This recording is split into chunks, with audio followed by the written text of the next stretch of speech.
월요일, 화요일, 수요일은 임신하는 날, 목요일, 금요일, 토요일은 분만하는 날이에요. 이상하죠? 이게 어떻게 가능한지. 돼지들이 무슨 요일인지 계산하고 새끼를 낳지는 않을 테니까요. 이게 가능한 건 바로 약물 때문이죠. 여기 이 정도의 규모면 그냥 자돈을 찍어서 낸다고 생각하시고 보셔야 된다는 거예요.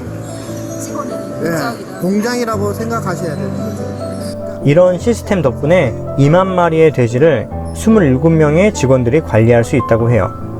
그 안에서는 각자의 스토리나 관계, 정 따위는 없어요. 숫자만 남는 거죠.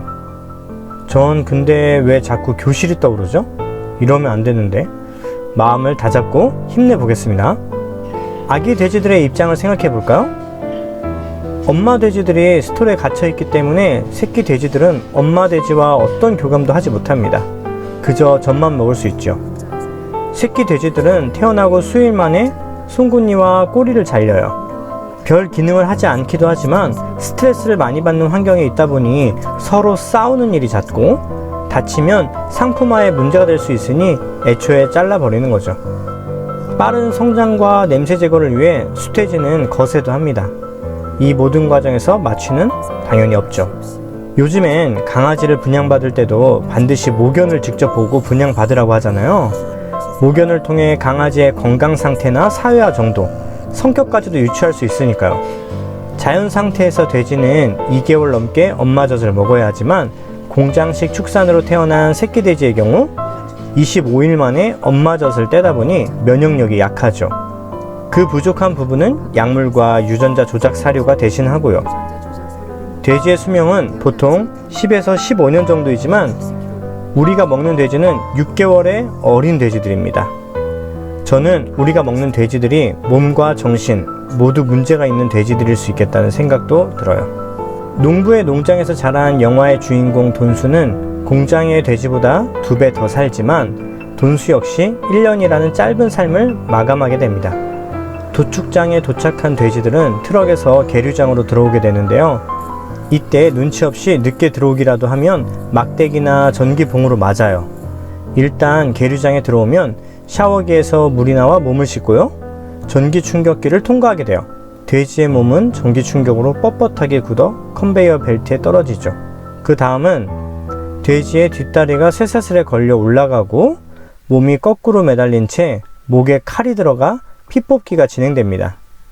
그리고 끓는 물에 들어갔다 나온 후 본격적인 해체 작업이 시작되죠. 그런데 2012년 한겨레가 입수한 도축시 동물복지평가 기준 확립에 관한 연구를 보면 도축장에서 전기 기절시킨 돼지 7,089마리 가운데 12.3%인 874개체가 의식을 회복한 것으로 추정된다고 해요. 여기서도 경제 논리가 작용하는데요. 도서 슬로터하우스를 쓴 동물보호운동가 게일 아이스니츠의 증언에 따르면 잠입 취재 당시 시간당 900마리의 돼지를 도살했다고 해요. 1분에 15마리, 다시 말해 4초에 1마리를 도살했다는 건데, 이 엄청난 속도는 완벽한 기절을 불가능하게 하는 첫 번째 조건이었다고 해요. 두 번째 이유는 전압인데요. 전압이 높으면 육질이 나빠진다는 이유로 낮은 전압으로 순간적인 기절만 시키는 거예요. 의식은 있고요. 이렇게 시간에 쫓기듯 진행되는 도축 과정에서 완벽한 청결 상태를 유지하기란 불가능에 가깝겠죠? 2016년 우리에게 큰 충격과 공포를 안겨줬던 햄버거병 기억하시나요? 이 이야기는 나중에 다시 영상으로 만들어 보도록 할게요. 감독은 농부에게 묻습니다. 아니, 채식주의자까지는 아니지만 고기를 적게 먹어야 한다고 생각해요. 고기를 많이 팔고 많이 먹기 위해 만들어진 공장식 축산 시스템은 재앙이에요. 인간은 한 생명으로 태어날 때 기본권을 부여받고 태어나잖아요. 살찌려고 태어나는 게 아니잖아요. 돼지도 자라는 과정이 있고 고유한 속도가 있어요. 공장식 축산에서는 돼지의 기본권을 박탈했죠. 그런 사육 환경에서 몸에 독이 얼마나 생기겠어. 그런 고기를 사람이 먹으면 안 되지. 먹을거리를 산업화시키면서 모든 재앙이 시작됐죠. 이런 이야기를 조목조목 쓴 책이 육식의 종말이더라고요. 과거에 우리 민족은 동물을 참 귀하게 여겼고 제사 지낼 때나 고기를 썼는데 산업화되면서 타락한 거죠. 자본이 교묘히 고기에 대한 욕망을 유도한 것이죠.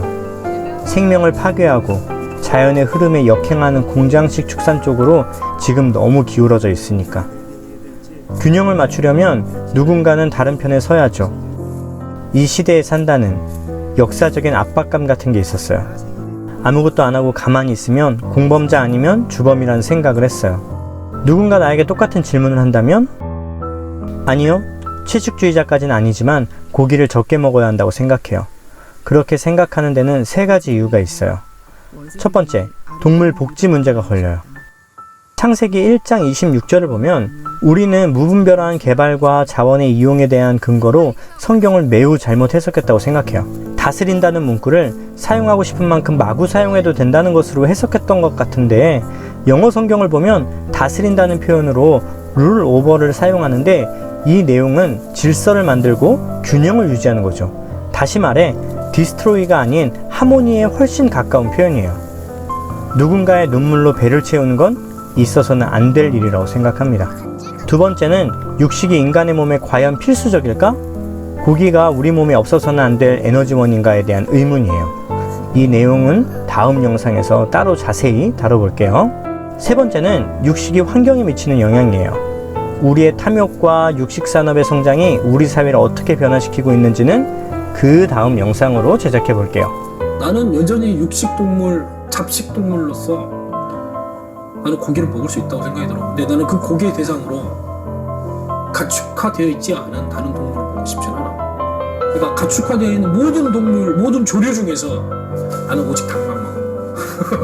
너무 불공평한 거 아니야? 공평? 불공평한 건 또 뭐고 공평이라는 건 또 뭐야? 그러면 다 타조도 잡아먹어야 되나 내가? 아니, 공평하기 위해서 칠면조도 먹어야 되나? 그게 아니라 공평하기 위해서 안 먹으면 어떠냐는 얘기지. 아무튼. 아니 그러고 싶지 않다고. 선택의 영역이라고 이거는. 근데 나는 그러고 싶지 않다. 나는 다시 한번 주장하자면 나는 잡식동물이라고. 오늘 영상이 참 불편하고 공감하기 어려우시죠? 뭐? 고기를 먹지 말라고? 장난해? 그럼 경기없는 고기 안 먹냐? 물으실 수도 있을 것 같아요. 봉준호 감독은 영화 옥자를 촬영하며 고기를 먹지 않게 되었다고 해요. 그렇지만 영화를 보는 관객들에게 비건이 되라는 메시지를 담지는 않았다고 했는데요. 저도 여러분들께 이 영상을 보고 채식주의자가 되라고 이야기하고 싶지는 않아요. 다만 우리의 식습관은 점점 더 절제가 없고 탐욕적으로 변했으며 우리의 식탁은 우리의 건강과 환경을 해치고 있다는 건 분명하고 반박할 수 없는 사실이죠. 채식주의자 되지 마세요. 하지만 육식을 조금만 줄여보면 어떨까요? 그게 우리의 건강과 지구를 살리는 가장 확실한 방법이 될 겁니다. 경기 없는 학교였습니다.